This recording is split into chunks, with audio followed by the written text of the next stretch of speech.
I'm Morgan Reeves, and I'm one of the children's librarians here at Iowa City Public Library. I'm here today with Grace Lynn, who is brought here through our author visitor program, and we have to give a big, huge thank you to Hills Bank and to the ICCSD Foundation and other donors for providing the funds to bring her here today and allow this visit to happen. So thank you to our donors.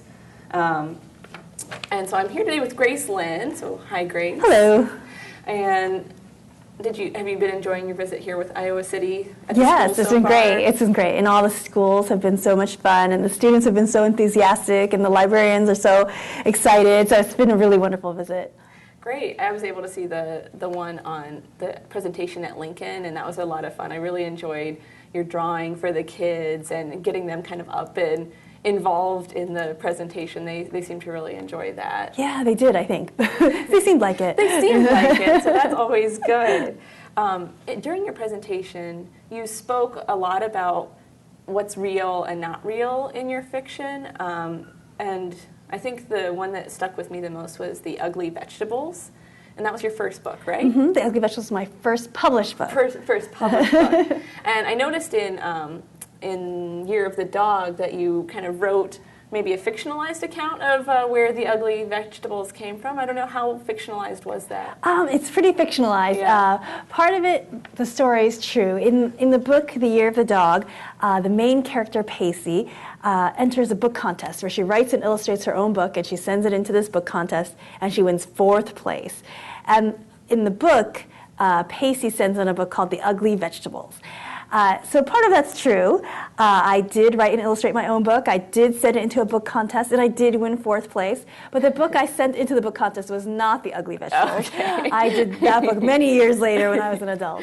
I was wondering how, if it was the right book or if it was a little bit, I kind of mixed fact and fiction together. Yeah, that's always good. That's what you're allowed to do. That you're an author after all. So clearly you had the writing bug early. Could you tell us, when you really decided, yes, were you like Pacey in the book and decided really early on that you definitely wanted to be a writer, an illustrator, or was it take a little time? I always loved writing and I always loved drawing, and I did that as early as first grade and second grade. Whenever there was a school project, I always made a book. When other people were doing volcanoes, or they were making Viking ships. I was always making a book about Vikings or a book about volcanoes because I just loved books so much. But I never really thought about it as a career, like that's something you do when you grow up, until I did that book contest. Okay. And then once I did that book contest and I won 4th place, I was like, wow, this is amazing, this is great. I want to be an author and illustrator forever. And so that's what really gave me that bug to become an author and illustrator as a career. Contests. Yes. So always writing contests are important.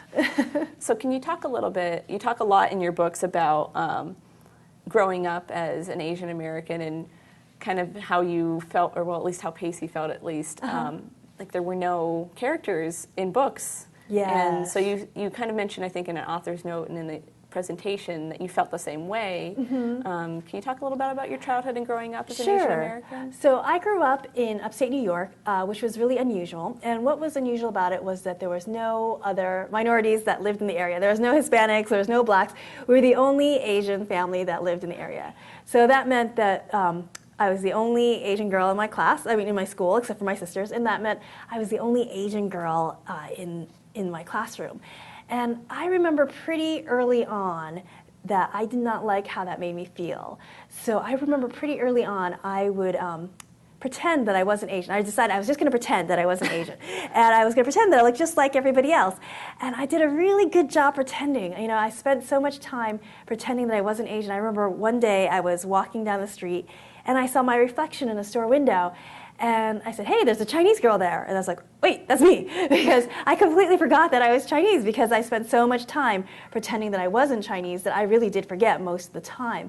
And I think one of the reasons why it was so easy for me to forget was because there really was nobody that looked like me around me. There was nobody at that time, there was nobody on TV, there was nobody in the magazines, and there was nobody in the books. And like I said, I loved books. I really loved books.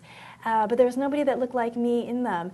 And I think not having anybody that looked like me in them really contributed to the fact that I didn't want to embrace my Asian heritage. It took me quite a long time to embrace my Asian heritage, and that's why I kind of make the books that I do now. I'm kind of hoping that maybe this will help, the new generation of Asian Americans, that to embrace their culture as well.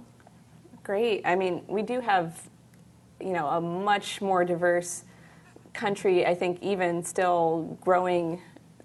I know Iowa City particularly, we've had a large swing of Asian Americans coming in the last few years, and I select for our nonfiction, and we include languages in our nonfiction, and we just had this year a really great donation from our Chinese book readers. They gave us, I think, 170 books in Chinese, and so that was a really big deal that we have such a large selection of books for people to read in Chinese, even if they maybe haven't ever read one in Chinese. So it's kind of an interesting collection. And though I do want to emphasize that, though, as I ended off saying, I do write these books to encourage Asian Americans to embrace their culture. I also do think that these books are important for those not Asian American.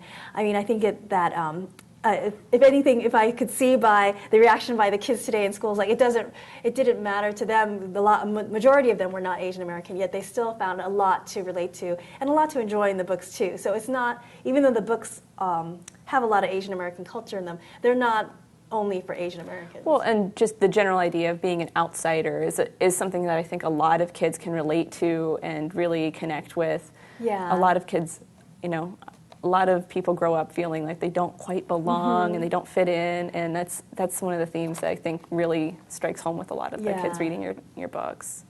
So as you're growing up, you went to normal school. You talked a lot about school in your elementary school, but as you got older, what sort of education did you find useful for becoming an author and illustrator? So I went to public school for until high school, but that dream of being an author and an illustrator never left me. I always, especially the illustrator part, as I got older, I started to fall more and more in love with the illustration part of it. And so when I graduated from high school, I actually went to art school with the idea of being a children's book illustrator. And so I went to the Rhode Island School of Design, and there I studied art with the goal of becoming a children's book illustrator. So, and that really, I guess you could say that really prepared me a lot to become a children's book illustrator when you study for it. And the whole thing, the whole point, yeah, great. And I noticed that you've written books, you've illustrated them for other people, you've combined it for yourself. Is there one or the other that you find easier, or what's the difference for you? For me, I guess if you talk to almost everyone, I really enjoy illustrating my own work. The kids kept asking, what's your favorite book of all the books that you've authored and illustrated? And I kept telling them that my favorite ones are Where the Mountain Meets the Moon and Starry River the mainly because when you do a picture book or early reader, you're only allowed a certain amount of words. The pictures get to be in full color, but the words are limited.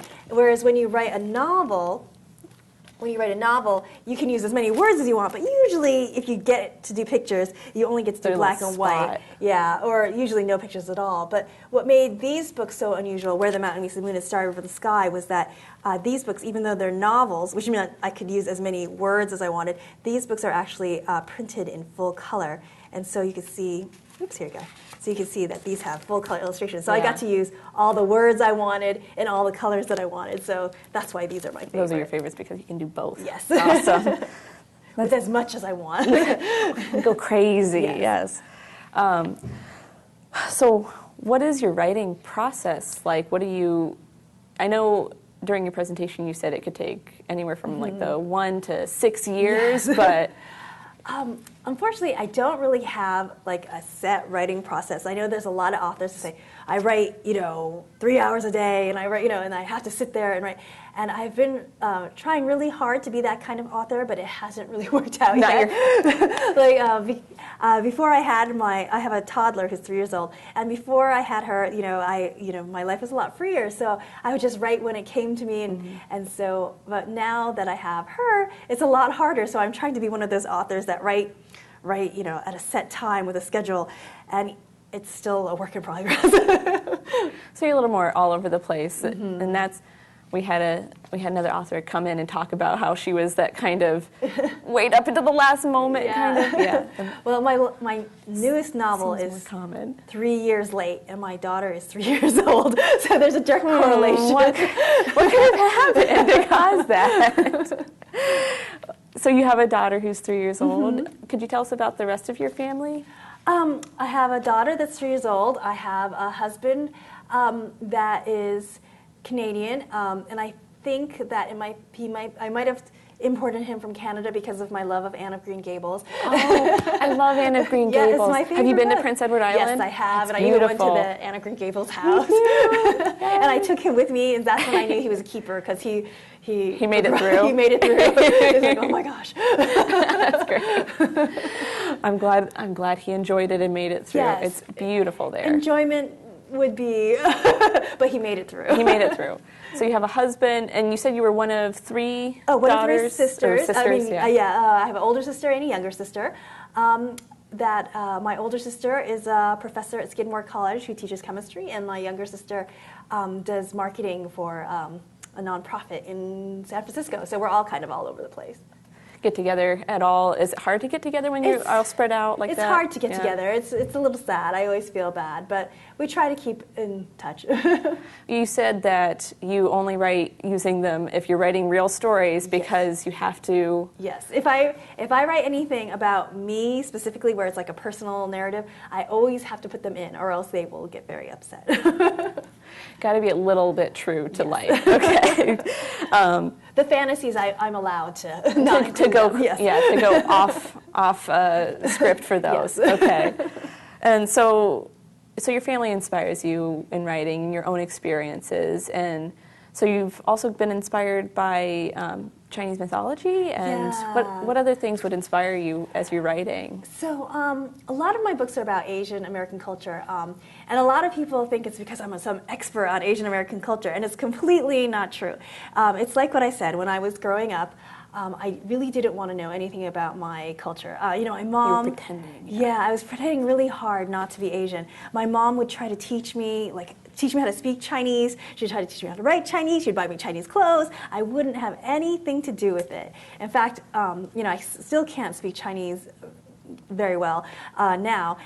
Because whenever she tried to teach me any of these things, not only would I not learn, I would get angry at her because I felt like all she was doing was trying to remind me how different I was.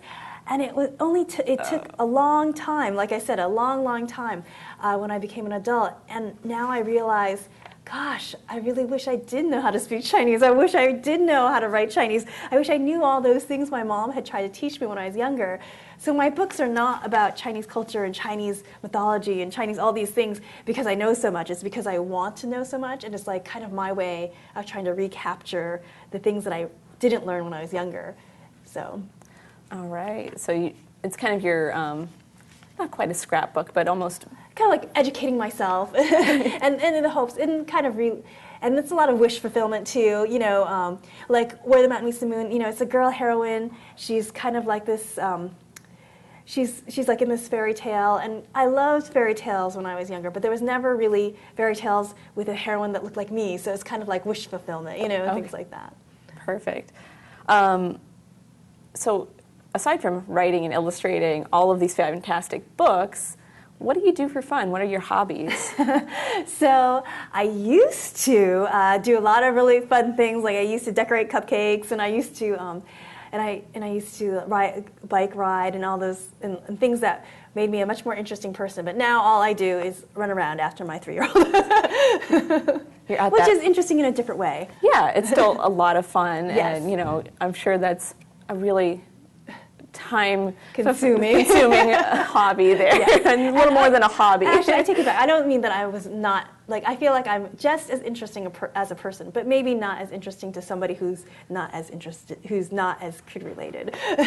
Well, we have all sorts of fun things for kids here, so you drop by. Do you get time to read at all? I try to make time. Especially, but these days I've been reading a lot of more like research books. So like right now I'm like reading the history of like Chinese restaurants in America, which which is okay. I wouldn't really recommend it as like light reading for anyone, but I do try to read Interesting books. for you, Yes, right? Interesting for me. Great.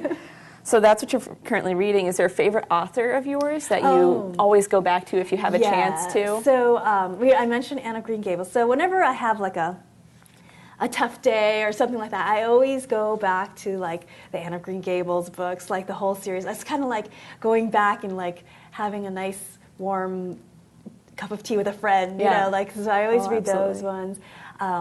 There's another favorite author of mine who I hope is still getting read is Natalie Babbitt. She wrote The Search for Delicious. Yeah. She wrote Tuck Everlasting. Like, I feel like those, if my dream is to write a book as good as those books. Well, Tuck Everlasting is a good one. Book, oh, man. Yeah. And that's a tough one, too, to deal with. Yes. So, is there one book that you haven't read yet that you really feel like you should before? So it's kind of like the book. It's kind of. Are you asking? What's your white whale book that you haven't gotten to? The book that you're embarrassed that you haven't read too, but you really need to read. Maybe. Yeah. That book for me would be Alice in Wonderland. Oh no! Like I've read like parts of it, you know, like you know, anthologies where you read like parts, but I've never read the book in entirety, and that's kind of like my top #1 priority. As soon as like I get this. You could read it to your 3-year-old. Yes. Once, well, maybe not your 3-year-old, but maybe when she's like your 8-year-old or something. Yes. I've had a hard time finding books for her. Like, she loves Curious George, okay, and I've had and I love the Curious George books, but I forgot how like there's, you know, times have changed since I've, you know, a couple of. So like, you know, I'm reading Curious George, and she says, oh, what's the ether bottle? Why does he get so sleepy after breathing in the ether? Oh. Like, okay. Or like, what's he smoking? Or he doesn't even know smoking. Like, what's the pipe for? You know, like it's a lot of things that you're like, oh yeah, so much has changed. So I think I'll wait for Alice in Wonderland for a little bit older. Yeah, a little bit older, definitely, than 3 years old, probably. But all right. And it is Alice in Wonderland's 150th anniversary this year. I know, so that's a real good push to really read it. This is the time. Yes. It's exciting.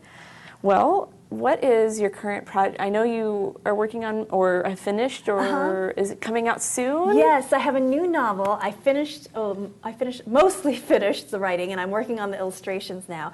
It's a new companion book to Where the Mountain Meets the Moon. I have Where the Mountain Meets the Moon, a Starry River of the Sky, which is kind of a prequel to Where the Mountain Meets the Moon. Mm-hmm. And then I have the new book, which is called When the Sea Turned to Silver, which comes out next fall, which is kind of a sequel to Where the Mountain Meets the Moon. The main character, Min Lee, is in the new book, but it's not about her. So readers will have to try to figure out which character is her when they read the book. Where's the connection there?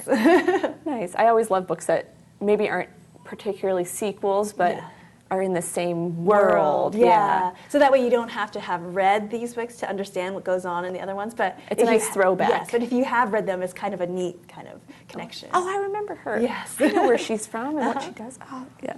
Great. Well, I'm excited. I'll make sure we get that one. Oh, good. Do you have any final words for the viewers? Only that thank you so much for having me. I've had a wonderful time here, and I'm so glad to have come to Iowa City and met so many great students and people. Well, thank you, Grace Lynn. I'm really excited that we were able to have this conversation. You can find everything all about Grace Lynn at www.gracelynn.com. And you can also find this video at video.icpl.org. And again, thank you so much to our sponsors, Hills Bank and the ICCSD Foundation, as well as the other donors for this opportunity.